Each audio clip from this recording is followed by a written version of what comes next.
Eh bien, salut à toi Zaknote, ici Machikouli pour une nouvelle vidéo.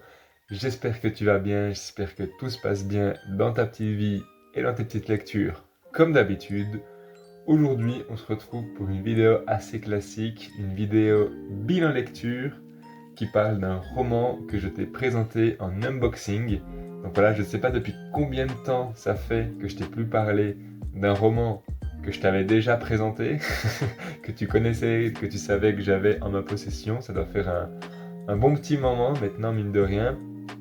Aujourd'hui, on se retrouve pour mon avis complet sur la vague de Todd Strasser. Strasser. Je ne sais pas comment ça se dit, car c'est un nom vachement allemand, mais ça a été écrit aux États-Unis. Bref.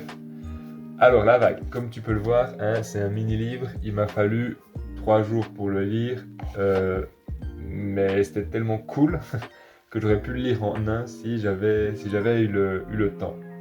Voilà, alors la vague, ben, quand je t'en ai parlé, quand je t'ai présenté en unboxing, tu m'as dit qu'il y avait un film qui existait. Et toutes les personnes à qui j'en ai parlé, elles m'ont dit «Ah ouais, le film et tout». Donc apparemment, c'est un film big connu que moi, je ne connaissais pas. Donc voilà, la lecture de ce livre m'a donné envie de voir le film, ça c'est sûr. Donc je pense que tu connais un petit peu déjà l'histoire, vu que toi, il me semble que tu m'as dit que tu avais vu le film. Je sais plus si c'est vrai ou pas ce que je dis. Si c'est faux, tu me corrigeras dans les commentaires, bien évidemment. Mais je te fais un rapide résumé.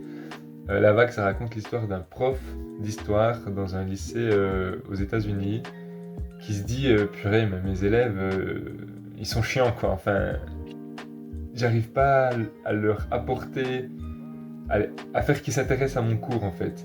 Et il se fait cette réflexion à la suite d'un reportage sur les camps de concentration qui passe à ses élèves. Et suite à ça, il réfléchit, puis il se dit, mais comment je pourrais faire pour les intéresser vraiment à l'histoire et à mes cours en fait.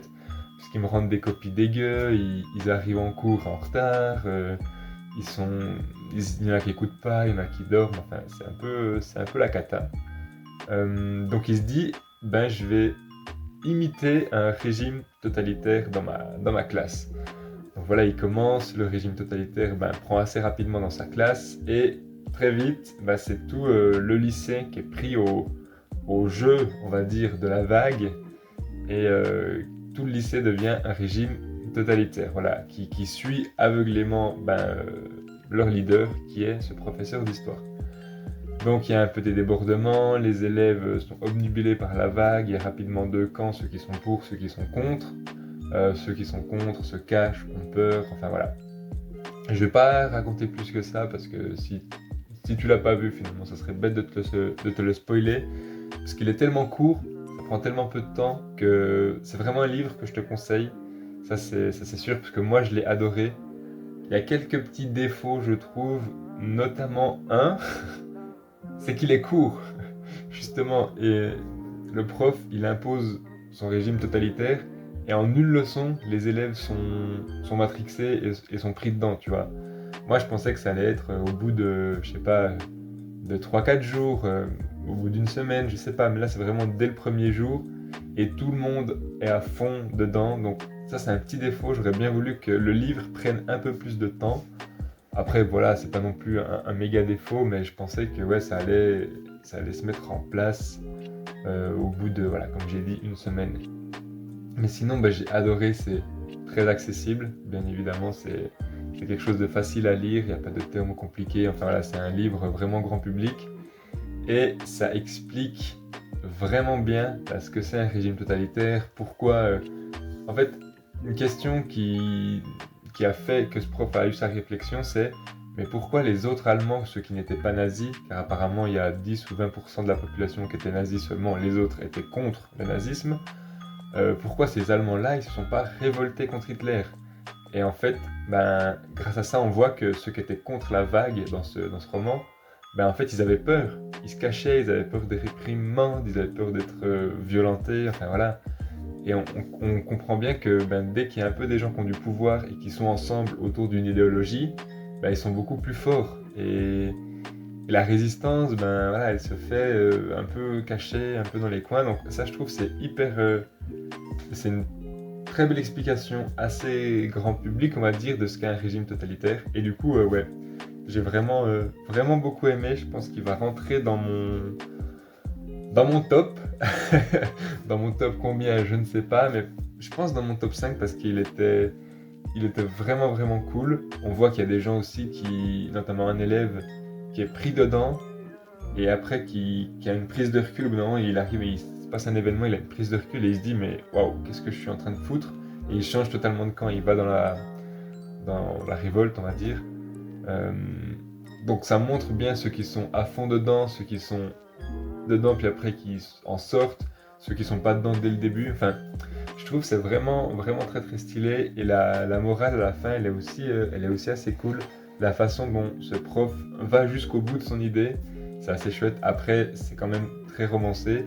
Ça part d'une histoire vraie, alors je sais pas comment, comment l'histoire s'est réellement passée, si c'est exactement la même chose que dans le roman, je pense pas, mais ça devait être intéressant de vivre ça. Ça se passe à la fin des années 70, je crois, ou non, à la fin des années 60, par là, entre les années 60 et 70, on va dire, hein, entre 65 et 75, voilà, bref, dans ces années-là, donc ça se passe il y a quand même longtemps, et à ce moment-là, bah, la guerre, ça faisait pas non plus big de temps qu'elle s'était finie, tu vois, la Deuxième Guerre mondiale, ça faisait une trentaine d'années. Maintenant, nous, notre génération, on a peut-être un regard différent sur ça, sur ces événements, mais à l'époque, c'était encore assez frais dans les mémoires, donc je trouve ça assez intéressant. Au bout d'un moment dans le livre, il dit qu'il y a une personne qui a été à Auschwitz, qui vient euh, témoigner, enfin parler, enfin bref. Et du coup, c'est vraiment, il y a encore des gens à cette époque-là qui avaient vécu la Deuxième Guerre mondiale. Donc je trouve, je trouve le roman, il est bien ancré dans son époque. Enfin, je sais pas comment dire. S'il sortait maintenant, il aurait moins de valeur à mes yeux, tu vois, que ben, quand il est sorti. Voilà, bref, on arrive gentiment à la fin de cette vidéo. J'espère qu'elle t'aura plu, j'espère qu'elle t'aura donné envie de lire le roman, autant que moi le roman m'a donné envie de voir le film. Donc voilà, c'est possible que dans les semaines, mois à venir, il y ait un petit Machiko film qui sorte sur la vague. On verra bien. En attendant, ben, je te laisse me donner ton avis dans les commentaires sur cette vidéo. Lâchez un petit pouce bleu parce que ça fait toujours plaisir. Et quant à moi, j'ai plus qu'à te souhaiter une bonne fin de journée, une bonne fin de soirée, une bonne nuit. J'attends avec impatience ton retour sur cette vidéo, j'avoue. Et je te dis à la semaine prochaine pour une nouvelle vidéo. Allez, double ciao!